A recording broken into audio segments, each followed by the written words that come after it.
Welcome back to Method of the Meadness. I'm Burley Mullins, and if you've been following along, you'll know why this is in a plastic jug. If not, please go back and watch parts 1 and 2 of this.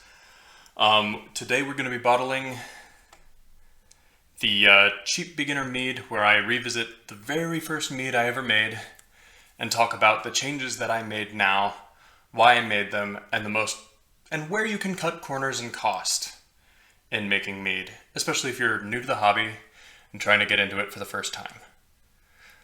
Come with me.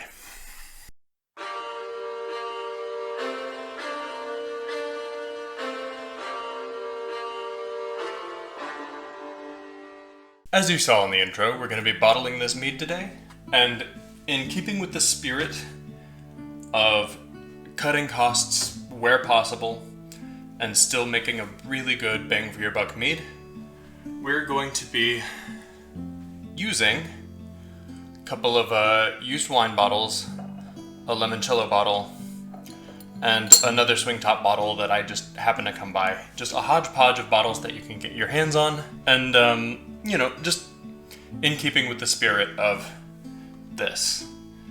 I'm still going to be siphoning using my auto siphon, just because using a plain vinyl tube, kind of a pain. You can seal the top, squeeze the bottle until it starts. There's a lot of tricks you can do. I just don't feel like doing any of them right now. So, without further ado, I'm going to go ahead and get this siphoned off into these bottles. We're going to do a final gravity reading, and I'm going to do a quick taste test to see where it stands before bottle conditioning. There's, a decent amount of headroom in here, so I'm a little worried about it, but it should be fine. Especially if this is going to be your first foray into the mead making. It'll be interesting to see what this amount of oxidation does. It's been sealed in here, and there was like a small secondary ferment. So this is mostly carbon dioxide, but we'll see what we get. An important thing to note about your sources of bottles is I think this used to be a limoncello bottle. It is not rated for carbonated mead. So if you decide to do the sparkling mead route, make sure that you buy carbonation rated swing top bottles if you go swing top bottles. I do recommend them. They're very easy to use. You don't have to get a corker. You don't have to use corks. They're a little more expensive than these bottles, but honestly, the convenience is worth it. But if you just happen to have a bunch of friends who like to give you wine bottles, absolutely go out and get a corker and some corks and just enjoy the free bottles. I know I had a lot of friends who volunteered to help me in the early days of my mead making by drinking a lot of wine. Just for you, Burley, for you. To support your hobby, I will drink more wine. Another thing to note when using these wine bottles is removing the labels. Kind of a pain and a half. Honestly, the best way to remove them I've found is just elbow grease and steel wool. Sure, WD-40 works really well, but you're drinking out of these, and you want to be sure that you get all of the WD-40 out if you do that. Yeah, you'll notice there's still a little bit on the bottom here. There's a layer of sediment here that this type of siphon does keep out of the actual bottles. And, there's going to be a little loss at every stage of the process. It's what happens. But because there's no mashing process, no sparging process, no boiling process, any of that, you do actually end up retaining almost all of the water and resources that you put into a mead like this. Now, we'll move on to putting the corks on these, and I don't think I'm gonna keep what's in here. It's only about up to here. Again, there's loss at every stage of the process, which is kind of what makes it difficult to know how many bottles you are going to need. Like, yes, the volume of the fermenter, the volume of the bottles, but it's never a one-to-one process with the transfer. That's just how it is. So let's go ahead and get to that.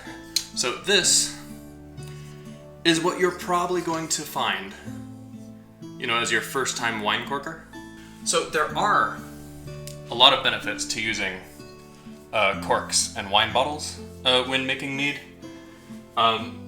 Most specifically is that it allows for microoxygenation, just a little bit of air transfer that will allow sharp meads with a little bit too much up front, brash meads.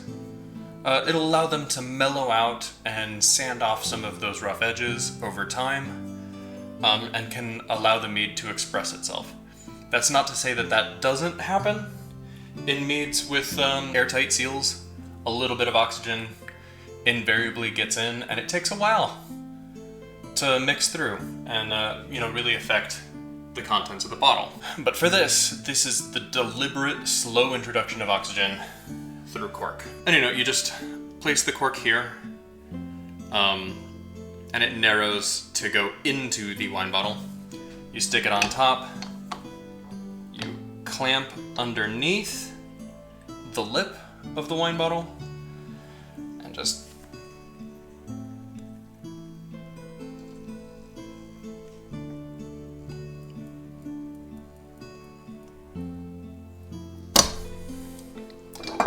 push it in. It doesn't matter if it's just like a little bit sticking out. Sometimes it just doesn't meet the lip all the way. That's fine. Floor corkers are a lot nicer, but a lot more expensive. And if this is going to be your first mead where you're cutting costs as much as possible, and getting this instead of buying bottles, using bottles that your friends use, you wouldn't be using a floor corker anyways. And I don't own one because I don't cork a lot of my meads these days. I shelled out a little extra money for some specialty bottles and some nice T-top corks like you find in whiskey. Just because I don't really care for this part of the process. It's kind of a hassle. You have to put even pressure on both sides. Slowly push it in. It can be a real pain in the butt. And of course you're going to want to sanitize the channel that the corks go into. You're going to want to sanitize the corks as well. Some people advise boiling the corks to both sanitize and soften them. I've never really bothered with that. One of the downsides to using real cork is you may end up with cork taint at some point. If you've ever heard of a wine being corked, it happens. Like 1 in 5 at most wines will have cork taint of some kind. I'm gonna go ahead and test the ABV on this one. Should be the final gravity.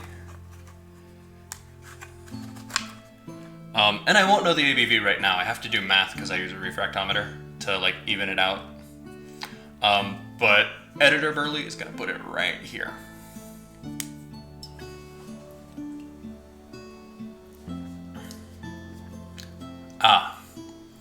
It came out semi-dry, honey forward. The spices add a lot of body to this. And the apple